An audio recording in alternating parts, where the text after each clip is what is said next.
Baik. Assalamualaikum warahmatullahi wabarakatuh. Yang pertama, pembelajaran akidah akhlak di madrasah pada hakikatnya merupakan proses pendidikan yang bertujuan untuk membentuk peserta didik agar memiliki keyakinan yang benar kepada Allah Subhanahu wa Ta'ala, serta mampu menerapkan nilai-nilai akhlak yang mulia dalam kehidupan sehari-hari.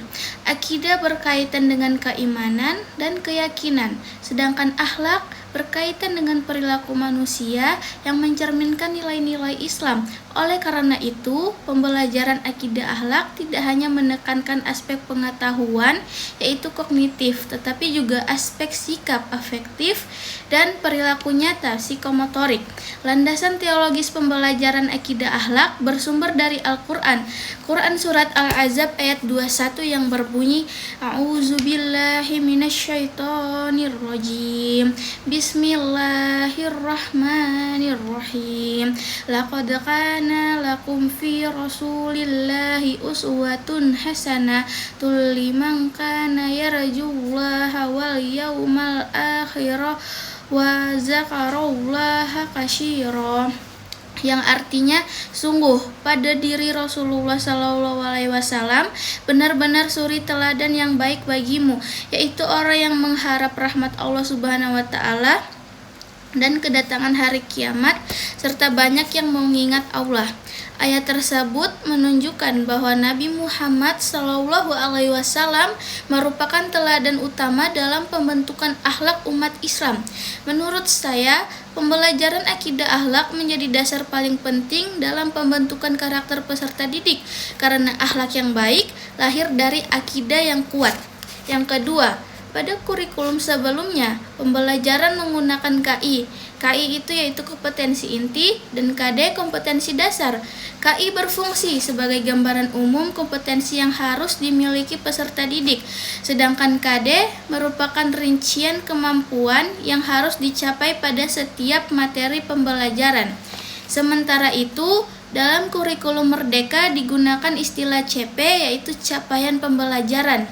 CP merupakan kompetensi yang harus dicapai peserta didik pada akhir fase pembelajaran, sedangkan ATP, alur tujuan pembelajaran, adalah tujuan pembelajaran yang dapat disusun secara sistematis agar peserta didik ini mampu mencapai tujuan pembelajaran tersebut.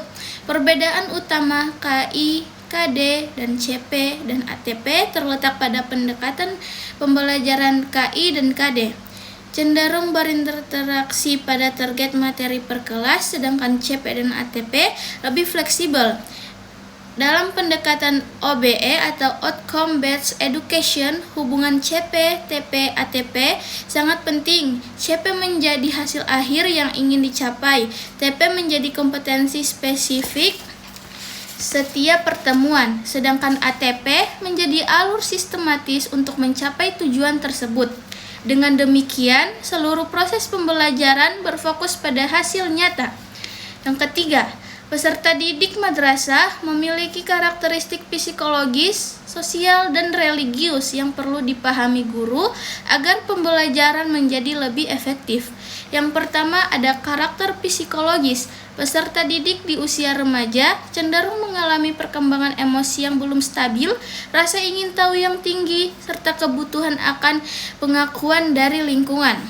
Yang kedua, ada karakter sosial. Peserta didik senang berinteraksi dengan teman sebaya dan belajar melalui kerjasama kelompok. Lingkungan perkembangannya sangat mempengaruhi pola pikir dan perilaku mereka. Yang terakhir, ada karakter religius. Peserta didik madrasah umumnya memiliki dasar pengetahuan agama, tetapi tingkat pengamatan nilai-nilai agama berbeda-beda. Ada yang sudah mampu menerapkan nilai Islam secara konsisten, namun ada pula yang masih membutuhkan pembinaan. Sebagaimana firman Allah Subhanahu wa Ta'ala, A'udzu billahi minasyaitonir rajim. Bismillahirrahmanirrahim.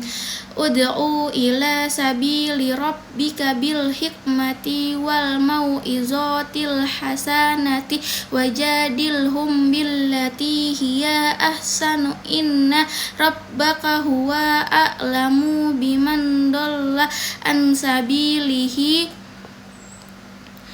wa huwa a'lamu bil muhtadin, yang artinya serulah manusia ke jalan Tuhanmu dengan hikmah dan pengajaran yang baik, serta debatkanlah mereka dengan cara yang lebih baik.